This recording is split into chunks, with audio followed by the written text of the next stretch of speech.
Llegamos justito para la columna semanal de Ricardo Pose, que después de leer este informe, Ricardo, te estoy diciendo que estoy a punto de llamar a Javier García, ¿no? Lo que era hasta el año pasado, hasta el gobierno pasado, el ministro de Defensa y actual senador. Buen día, Ricardo, ¿cómo estás?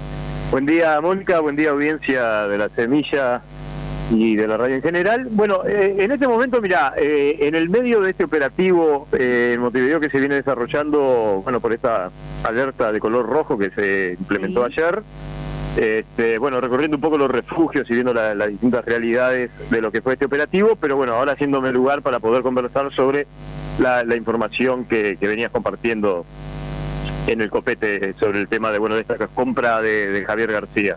Porque cuando hablamos de ofertas, no podemos dejar de pensar en él, ¿no? Yo te cuento, estoy por comprar una moto, en este caso una moto usada, entonces no sé, capaz en una de esas, ¿viste? Me tira algún hilo ahí. Sí, lo que podría ser bueno si vas a confiar en su capacidad de compra, es que hagas lo que no hizo Javier García, que fue capaz que, como cualquiera haría, ¿no? Sí. Por ejemplo, ir acompañado de un mecánico. Ahí va. Y de un chapista que sepa si el precio de lo que vas a pagar condice con la compra que te van a ofrecer.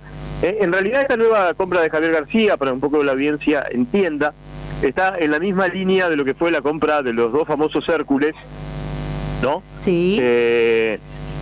No tanto en esta, si se quiere, compra, porque se ve que Javier García, luego de tanto tiempo, decidió que lo mejor era efectivamente gastar plata en mandar a hacer maquinaria nueva, pero antes de llegar a esa conclusión, que además lo hizo con uno de los peores astilleros de la zona de Vigo en España, pero eso es otro asunto.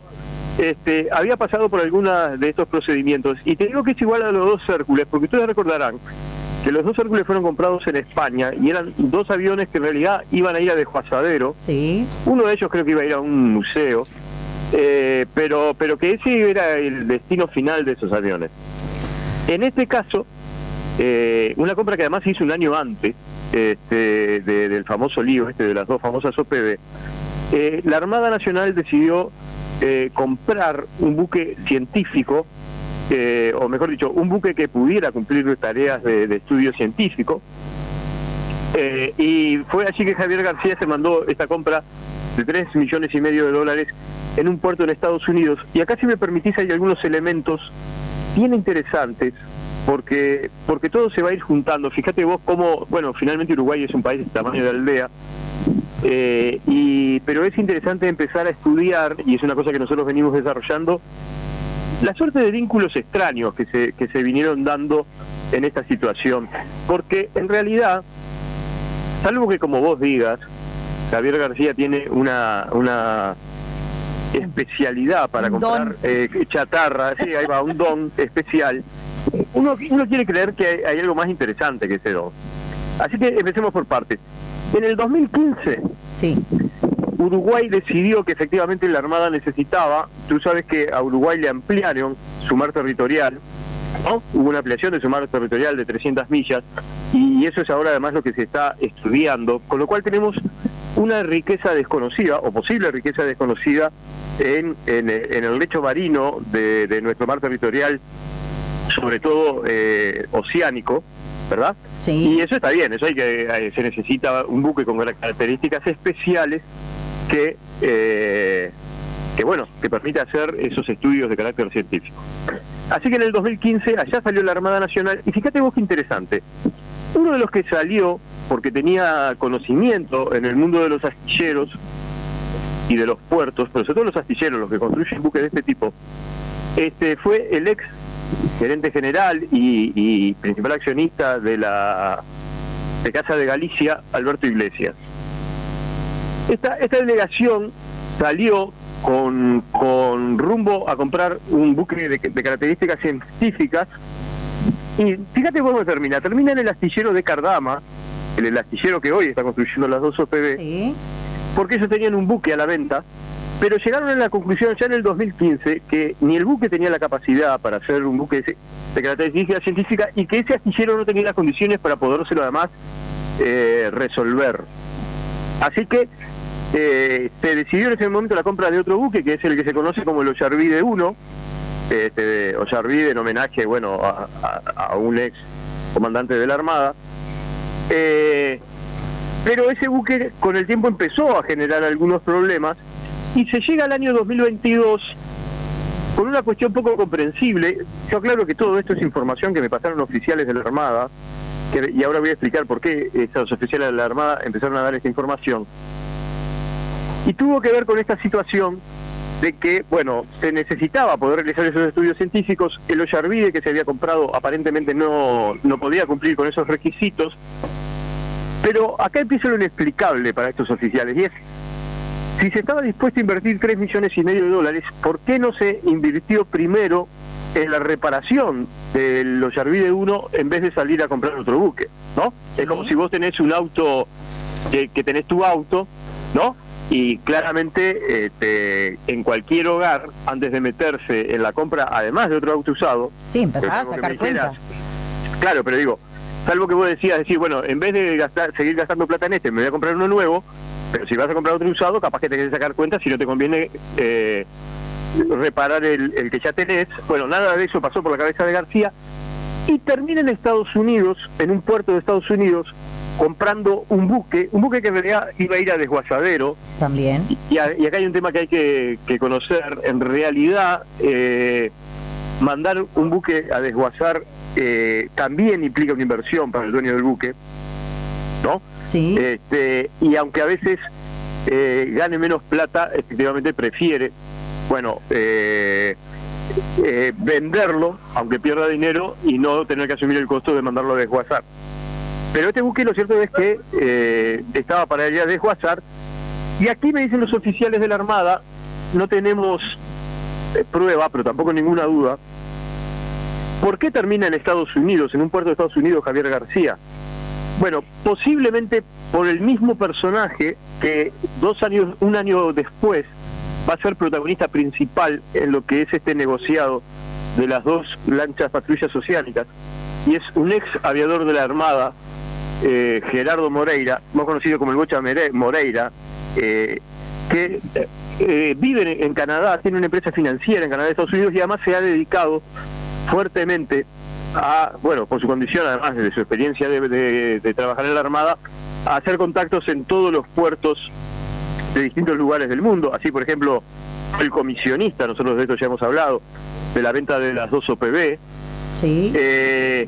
Y si bien no se puede asegurar que haya estado también en la adjudicación de esta compra, en señalar la compra de este buque, bueno, no queda muy claro cómo llega Javier García allá, hace esta inversión de $3,5 millones, inversión que por un lado se da primero por lo que el buque costaba como buque, pero por otro lado porque para poder llegar a Uruguay había que hacer una serie de reparaciones para que pudiera navegar viajando desde Estados Unidos hasta el puerto de Montevideo. Y esas reparaciones, Ricardo, perdón que te corte, pero esas reparaciones, ¿quién las pagaba? Bueno, por eso mismo, todo eso lo pagó el Ministerio de Defensa, ¿no? Está dentro de ese paquete de $3,5 millones. Todo esto sale porque en estos momentos se está llevando adelante justamente unos trabajos de investigación científica entre científicos uruguayos y científicos de otras partes del mundo en un buque científico de bandera extranjera, porque claramente no se podía hacer con el Ollarvide. ¿Y por qué no se podía hacer con el Ollarvide? Porque cuando se plantea otro problema que además ahora te voy a contar. Sí. Capaz que empecemos por lo primero. En realidad lo que los oficiales de la Armada nos dicen es, el Ollarvide pensado para tareas científicas en realidad tampoco es un buque que tenga las condiciones para hacer ese tipo de tareas, porque en realidad se lo compró y era un buque de marina mercante, pensado para otras utilidades, no para las de carácter científico, pero bueno, aparentemente lo habrían acondicionado para eso.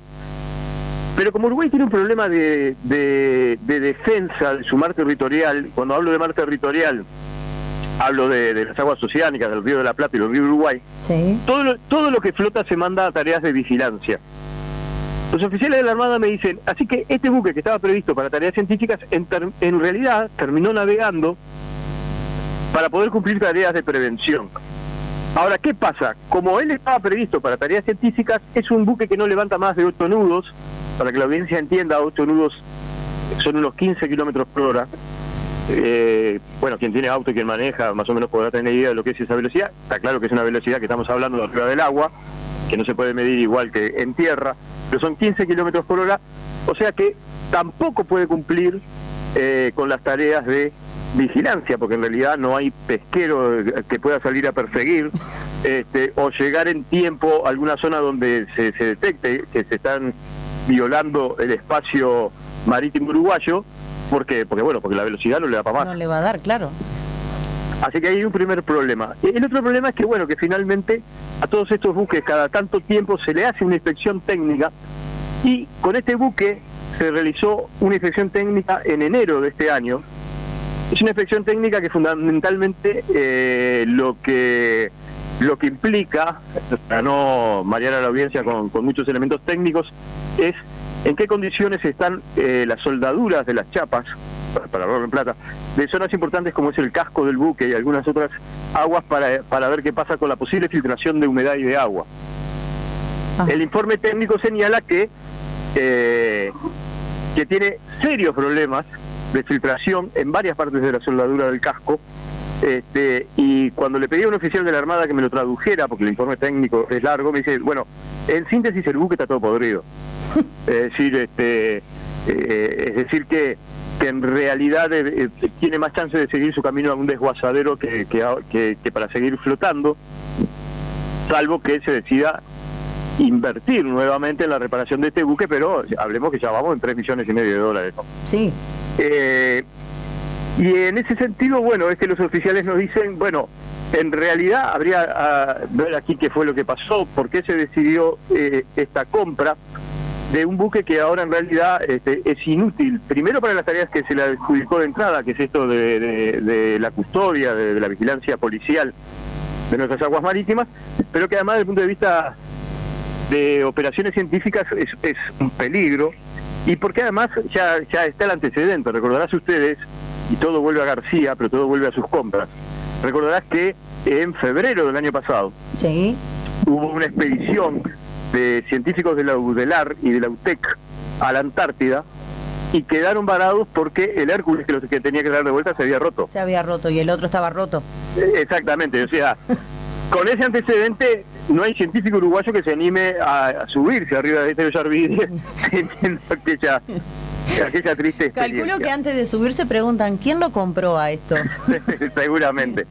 Lo cierto es que hay bastante malestar en los oficiales de la Armada, porque además, lo que hemos hablado siempre, Mónica, un tema que va a tener que revisar el sistema político uruguayo es qué pasa con este tipo de herencias que queda de un gobierno para el otro, porque en realidad todo lo que se podría plantear de hacer inversiones en que finalmente Uruguay pueda contar con su, y aquí si me permitís vamos a ir a otro temita que no es menor, yo creo que de hecho es más importante que la anécdota esta de Javier García, es que las actuales autoridades del Ministerio de Defensa empiezan con la caja comprometida. Claro.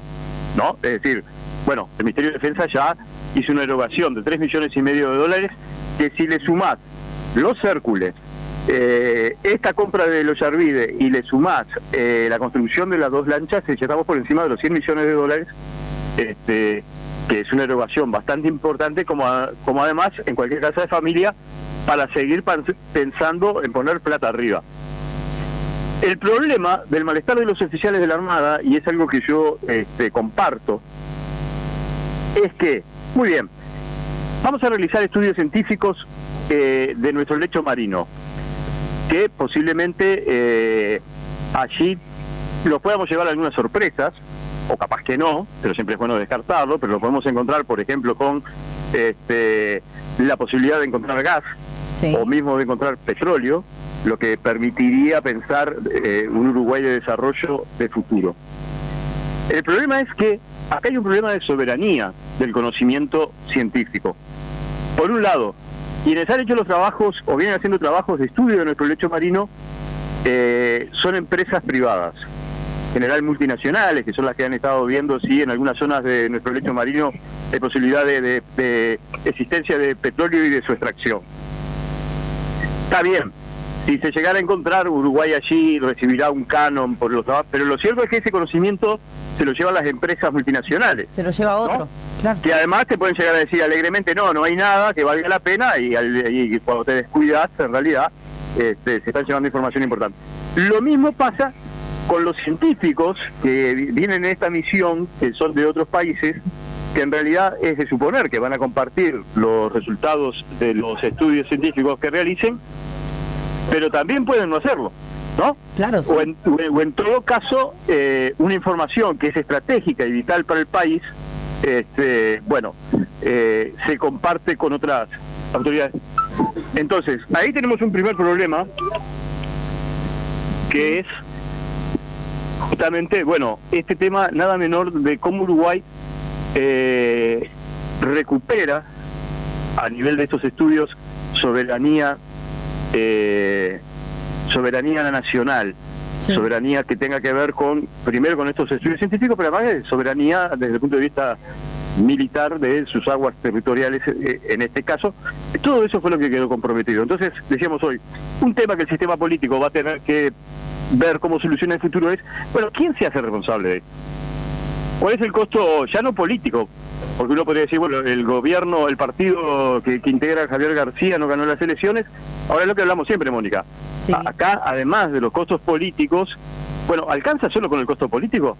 ¿Qué pasa con esta inversión que se hizo y de la que ahora nadie se hace cargo? Sí. Allí hay un tema de debate que sería desear que en algún momento el sistema político pudiera encarar con cierta responsabilidad. Es que no terminan de enterarse de una cuando ya terminan de caer en la otra. El problema también es de a dónde sale toda la plata que se está invirtiendo para comprar chatarra, básicamente. Sí, plata además que ya se fue porque eso ya se pagó, ¿no? Que ya se fue, ya se pagó. Siguen ahora, ¿qué es lo que van a hacer la ministra Sandra Lasso? ¿Cómo va a seguir con todo este tipo de cosas, ¿no? Porque así como los oficiales se acercan a un periodista y le dan información, me supongo que la ministra de Defensa también lo debe de tener. Muchas de estas denuncias fueron ya realizadas cuando la ministra Lasso era senadora en la Comisión de Defensa del Senado. Pero es ahora que empieza la posibilidad de estas investigaciones administrativas, y lo que pasa que, de nuevo, acá el problema es político, sí. ¿No? Porque en realidad también la investigación administrativa quiere decir que efectivamente en la gestión del ex ministro Javier García tiene esta compra, el hombre habilitó la compra, le puso el gancho, por motivos que podemos llegar a sospechar desde el punto de vista legal. El Tribunal de lo Contencioso Administrativo ni ningún otro tribunal dio objeciones. Sí. Seguramente los papeles estaban al día, compraron, y luego, es lo que te encontrás. Es como estas famosas 2 lanchitas. Nosotros de aquí a 1 año, 2 años no sabemos si finalmente cuando tiren las lanchas, primero que las terminen de construir, sí. Y una vez que la terminen de construir no sabemos qué es lo que va a pasar, si van a poder cumplir con el objetivo para el cual fueron creadas. ¿Quién se hace cargo de eso? ¿Se entiende? Sí, es como que están gastando, como que se gastó plata por gastar, porque nadie tiene la seguridad de que esto vaya a servir.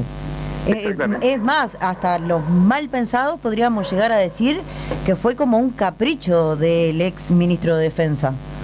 Ahí viene una línea de investigación que estamos haciendo. Yo no te voy a adelantar muchos resultados, pero yo no creo ni en los caprichos ni en una mala gestión.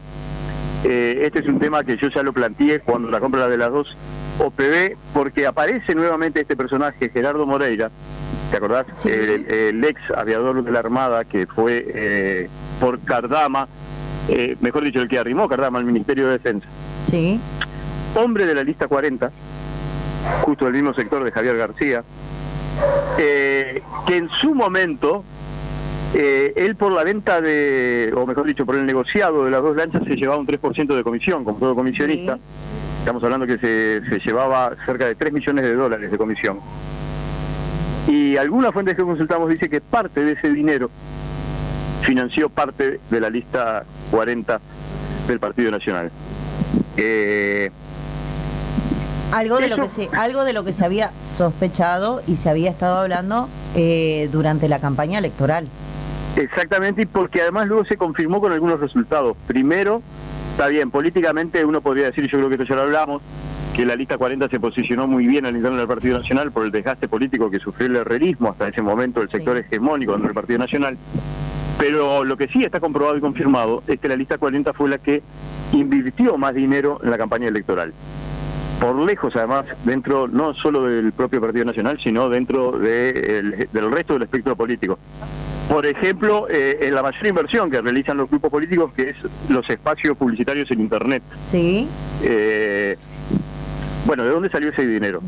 Bueno, nosotros no tenemos pruebas, es lo que digo que es la línea que estamos investigando, pero sospechamos que algunas de estas inversiones que se realizaron entre privados con el Estado seguramente puedan haber sido utilizados como parte del financiamiento de la lista 40 en su campaña electoral y aparte como en su propia organización política.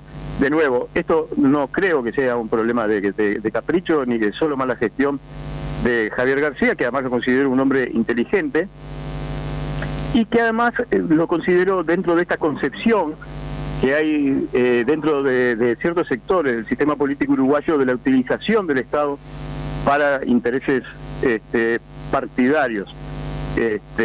Partidarios personales. Bueno, sí, claro, que sería bueno que en algún momento también fiscales especializados en crimen organizado y en delitos económicos pudiera visualizar esto, porque fíjate vos, yo no me voy a meter ahora en este tema, pero así como por una serie de declaraciones se acusa que parte del financiamiento de los desvíos de fondos, el Fondo Social de la Construcción, pudieron haber ido a parar al Zunca y al Partido Comunista, sí. No parece tenerse el mismo celo en estas cuestiones que rompe los ojos, ¿no? Tal cual. Y que vos decís, bueno, pará, acá hubo un ex ministro que realizó esta serie de compras raras, o extrañas por lo menos, o que no parecen ajustarse a lo que una buena gestión de los fondos públicos parece haberse hecho. En un sector político que creció dentro de su partido político, pero que además claramente creció su capacidad de financiamiento. Bueno, parece que ameritaría estudiar un poco qué pasó allí.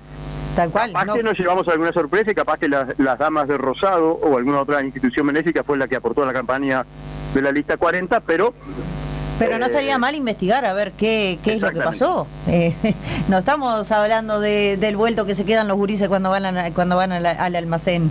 Y nuevamente, ojalá nos equivoquemos, pero como decía este amigo de la Armada, por ahora no tenemos ninguna prueba, pero tampoco por el momento ninguna duda. Ricardo, me decías cuando estábamos comenzando que estás en recorrido por los refugios en Montevideo. Sí, en este momento estamos en la Plaza 2, esperando para poder hacer algunas imágenes dentro del refugio y algunas notas. Bueno, hoy el día cambió radicalmente, ¿no? Sí, a lo que fue ayer, si bien está muy frío. Ayer. Así que acá, bueno, ayer en este refugio por lo menos, que tenía capacidad para 100 personas, quedó prácticamente colmada en su capacidad. Efectivamente vinieron 100 personas. Sí. Pero, bueno, ya hoy, por supuesto, ya salieron de aquí, seguramente volverán hacia la noche, pero con este día, porque viste que esta gente tiene un tema y es que los espacios que conquista en la vía pública, sí. Claro, para no ellos los quiere perder después. Y es su hábitat natural, ¿no? Sí, no los quiere perder después, sí. Así que, bueno, ahí tenemos un problemita, pero bueno, sí, estamos en este tipo de tarea en este momento. ¿Sabés hasta cuándo se mantiene esta alerta roja sobre las personas en situación de calle? Bueno, en principio el programa dura todo el invierno, ¿no? Ajá.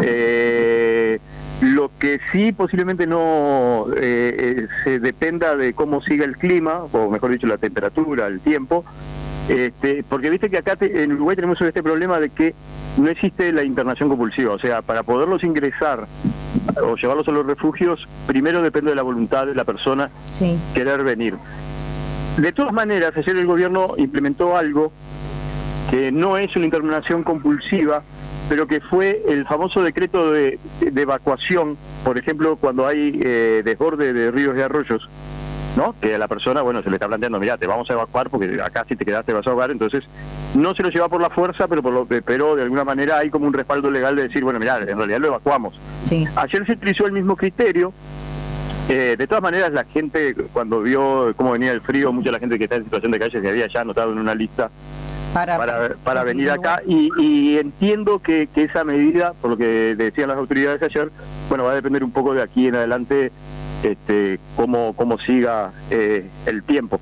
Lo triste de vuelta en esto es que ante estas situaciones, donde además son situaciones muy duras, porque ya estamos hablando que no había empezado el frío duro como ayer y ya había 6 personas fallecidas, sí. Bueno, nuevamente el sistema político caiga en el barro de discutir los temas de gestión, pero bueno, nada que no estemos acostumbrados, lamentablemente. Lamentablemente. Ricardo Pose, muchísimas gracias, te mando un fuerte abrazo y hablamos el martes de la semana que viene. Así será.